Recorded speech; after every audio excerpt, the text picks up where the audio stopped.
Episode 3। Kavya का भयानक प्रतिशोध।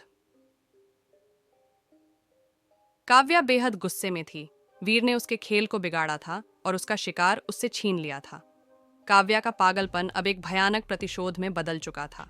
वह वीर को सजा देने के लिए अधीर थी।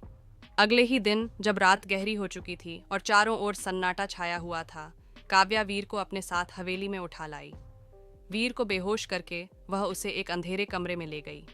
जैसे ही वीर को होश आया, उसने खुद को एक भयानक स्थिति में पाया। काव्या ने उसे एक बड़े ठंडे पत्थर के बिस्तर पर बांध रखा था।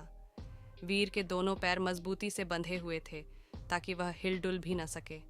उसकी आंखों में डर और घबराहट साफ दिखाई दे रही थी, लेकिन वह कुछ भी करने में असमर्थ था। काव्या ने धीरे धीरे उसके करीब आकर उसे एक खौफनाक मुस्कान दी। उसके हाथ में एक तेज चाकू था जो अंधेरे में हल्का सा चमक रहा था। वीर ने चिल्लाने की कोशिश की, लेकिन उसके मुंह पर कपड़ा बांध दिया गया था, जिससे उसकी आवाज बाहर नहीं जा पा रही थी। उसकी आंखों से आंसू बहने लगे थे और वह बुरी तरह कांप रहा था। काव्या ने उसके शरीर की सबसे नाजुक जगह, उसके लिंग की तरफ देखा और अपने हाथों से उसे पकड़ लिया। वीर की आंखें डर और दर्द से भर गईं। वह चीखना चाह रहा था, पर उसकी आवाज दब चुकी थी। काव्या ने चाकू को वीर के लिंग की जड़ पर रखा और धीरे धीरे उसे काटना शुरू किया। वीर की दर्द भरी चीखें उसके अंदर तक गूंजने लगीं, पर हवेली के बाहर कोई भी उसे सुन नहीं सकता था। सबसे पहले काव्या ने वीर की लिंग की जड़ को काटकर अलग किया। उसका शरीर कांपने लगा और उसकी आंखें दर्द से फटी रह गईं। फिर उसने लिंग के ऊपर जो फोरस्किन थी, उसे चाकू से काटकर अलग किया। वीर की चीखें और भी तेज हो गईं।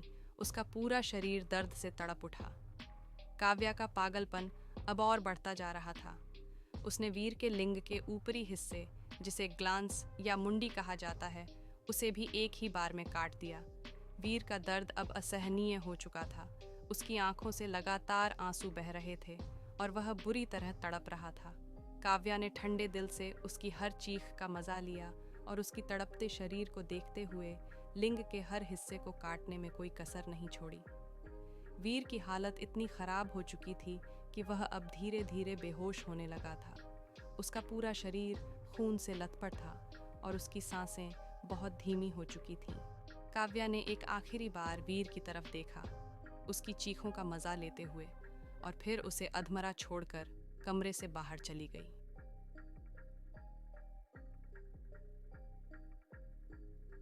एपिसोड 4।